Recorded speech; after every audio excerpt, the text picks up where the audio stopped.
for all your support. Emma, I'm sorry about that. I nearly set you off then. Do not worry, Ty, do not worry. You're Director of Technology at Denby High, which is part of the Chiltern Learning Trust. You're featured in the guide, and I think you wanted to focus your comments on how do you make it work in the school, and I think you wanted to pick up on one of the questions from the audience. I did, yes. I was looking at the questions yesterday, and the one I want to pick up on is from Andrew Berry from the Education Development Trust and from Khaled Al-Ankar from Hull College Group. It was a similar question, and they were saying sort of, if schools have gone from 90% analogue to 100% digital in 2 weeks, what should they be thinking about now in preparation for September? And what I've done is I've just put together a really quick 5-point plan. This would be my suggestion of what you should be focusing on now. 1, do not try and plan for every scenario. We know the situation is changing on a daily basis. Do not try and have a plan that is going to address every scenario.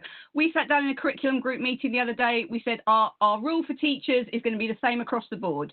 We're a Google school. Prepare all your resources. Have them ready on Google Classroom.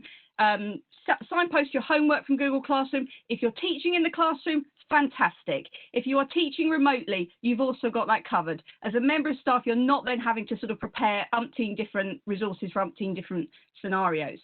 Second thing, and Mark touched on this earlier, identify your staff training needs now for September. And I don't just mean your teaching staff. I think sometimes there's a danger when you're talking about whole school transformation, we focus on the teachers and we forget all the support staff that are also having to use these systems as well. Identify your training needs now for September. And if you don't have the capacity to deliver the training in-house, get in touch with things like the EdTech Demonstrator Programme, get that training in place free of charge for your schools ready for September.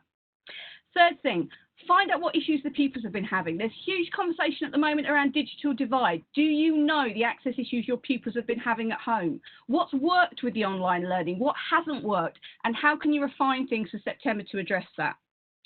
Fourth thing, and again, it ties in with what everyone said already today, keep everything that you're planning aligned to your school improvement plan. This is not a bolt-on, this is not an add-on, this should be part and parcel of your overall digital strategy for your school. And you're going to keep doing this moving forward. You're not going to stop, as Dame Alison said, when suddenly we're out of lockdown and we're back in schools.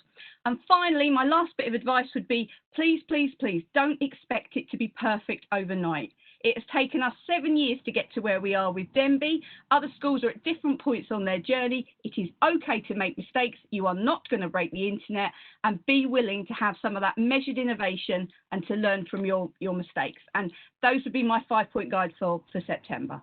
Well, fantastic. Top 5. What did you think about when we were informed of the Luton lockdown? Leicester lockdown, sorry. You're in. What do you mean a Luton lockdown? We haven't got a Luton lockdown. No, I was thinking you're from Luton, and I don't want to scare you or anything. No, I mean, firstly, I thought something had happened whilst we'd been in this conference. No, I would have told you about that. Oh, that's a relief. Stay. I think that, I mean, again, you just feel very sorry for the schools, don't you? You've just got the children back. You're just trying to introduce a new normal again, and it's all change again. And this is what I mean about not trying to plan for every scenario, because you just cannot predict what is going to be happening in September. All you can do is put the infrastructure in, to put the bedrock in, to try and continue things, to make things as sort of as straightforward and the learning as good as possible for the pupils. Thank you, Emma. Thanks for that contribution. I didn't mean to scare you.